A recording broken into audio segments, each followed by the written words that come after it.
Hey team, hope you're all doing well. Today's topic I wanted to go over the question and which is what should I do 4 days before a marathon? And I know a lot of athletes out there are either preparing for marathons, they're thinking about a future marathon and how to set up their taper and what is the correct amount of training to do, correct volume, how many weeks.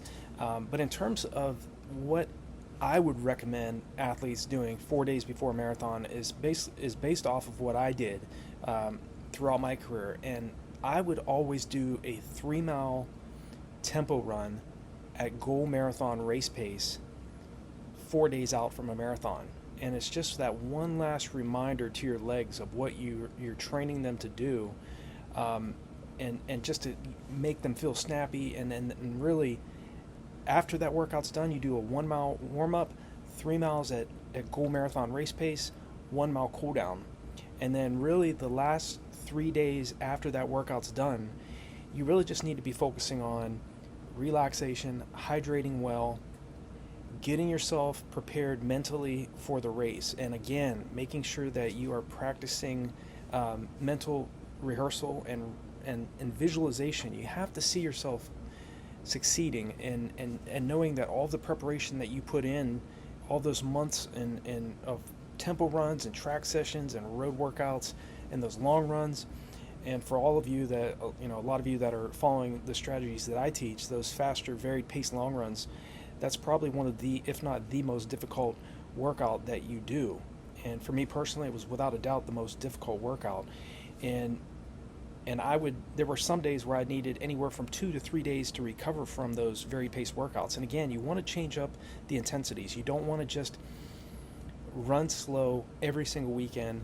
And of course, running slow is still critical. It's still important. You still want to build your endurance, and you definitely want to make sure that you're running slow on those recovery days so that you're adapting to the hard track workouts you're doing, those tempo runs you're putting in. And then as you go into your taper, don't drop your volume and intensity 3 to 4 weeks out from your goal marathon. I would not do that, because the majority of athletes, and that being said, there are athletes out there that do set new personal best doing a 3-week taper leading into the marathon. So I'm not necessarily saying it's not going to work for you, but I do believe that if you do a taper 10 days out from your goal marathon race, you're going to feel much more prepared. I feel you'd be much more prepared and feel more energized going into your race, because really 10 days, I mean, that's just a few days shy of 2 weeks. That's plenty of time to recover from a hard marathon buildup. And I think the mistake that a lot of athletes make is they think that if they start dropping their volume and their intensity 3 weeks out, that they're going to be more rested going into the race, and they have that more of a guaranteed feeling that they're going to get a new personal best. And in some cases they do. But in a lot of cases, and I've tried this myself over the years, it never really worked well for me for a 3-week taper. I always set personal best off of a 10-day taper, and I always followed the same strategies and tactics that I teach. My intensity and volume would still remain very high up until 10 days out from my goal marathons.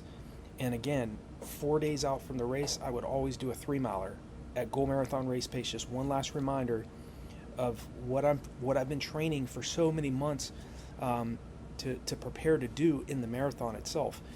Do about 3 or 4 strides, 50 to 100 meter strides, prior to the start of that 3-mile tempo workout that you do. And again, just light stretching and hydrate well, and start carbo loading the week of your marathon. Don't do it the night before your race. That's a no-go, because again, you want to make sure that you have enough glycogen prior to the start of the race so that you can really call upon those carbohydrates in the last 10 kilometers of your marathon. Okay, that's why training at faster paces, that it teaches the body to conserve what it has much less of, and that's carbohydrate. What we have a ton of is fat storage.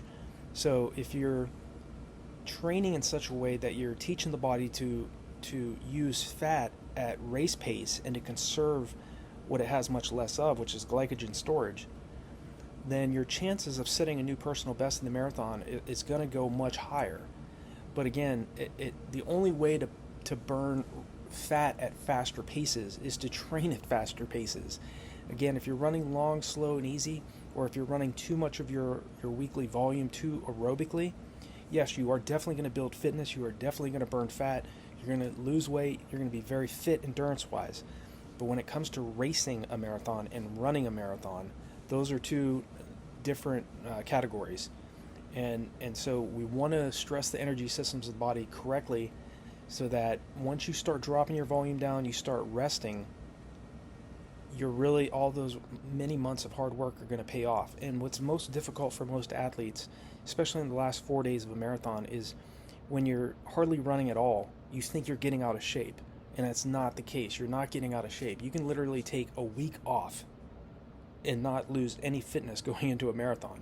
Okay, if you take over a week off, you will start losing, small amounts, but you can gain it back quick.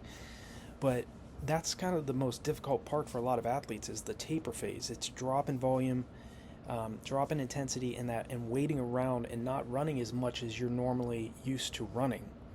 So in the last 4 days, in terms of what should I do 4 days before a marathon, be confident in what you've done leading up into your marathon race. Remember all the hard workouts you've done. Stay relaxed. Remember what the best sprinters, middle distance runners, and long distance runners do. Look at how they look at the start of their races. A lot of them are very relaxed because, again, they've put in the work. They've done their homework and training. So be like them. Be yourself, but emulate some of the things that these top runners do. That's what I did over the years. I would study what successful runners were doing in training on and off the track. Were they just focused on physical training? And what I've learned from some of the world's top coaches, Dr. Joe Vigil, Jack Hazen, Lisa Rainsberger, 1985 Boston Marathon champion, these athletes and coaches focus on teaching their athletes to focus both on physical as well as mental rehearsal. And the world's top runners, they don't just focus on physical preparation. They're rehearsing, and that might just mean 10 to 15 minutes daily, shutting off all your devices, focusing on mentally seeing yourself getting across the finish line. Best time to do that is mainly, first when you first wake up in the morning or when you go to bed at night. Focus on those things. Focus on hydration, making sure you're hydrating well better during your long runs. Ingesting more gels during your long runs, just to, again, test what your stomach can handle. That way you can find out in training and you don't find out in the race itself. Don't make that mistake. So that's what, in my opinion, what should I do 4 days before a marathon? That's the answer to that question. And again, it goes back to a lot of the things that I was doing. And it took me some time to finally get the marathon right. So you do have to focus on all the fundamentals, but rely on your hard work. Focus on concentrating on staying as relaxed as you can in training when you're running fast and when you're running slow, and especially in the race. Monitor your muscular tension. And when you feel your shoulders rising or your face tightening up, tell yourself to relax. I'm in control. I've put in the work. I'm ready. Drop your arms, shake your arms out a couple times.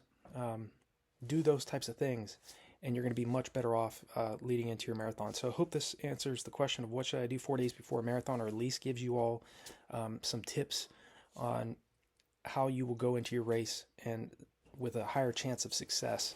So I wish you all the best. Definitely leave me a comment below if there's any questions you have about the marathon or any event, any tactics or strategies you need help with.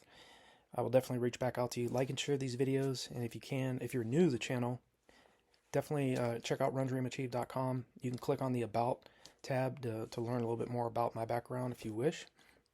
And hit that bell icon and the subscribe button so when I make new videos, you'll be notified of it. And wish you all continued success in your training, and I will talk to you all in the next one.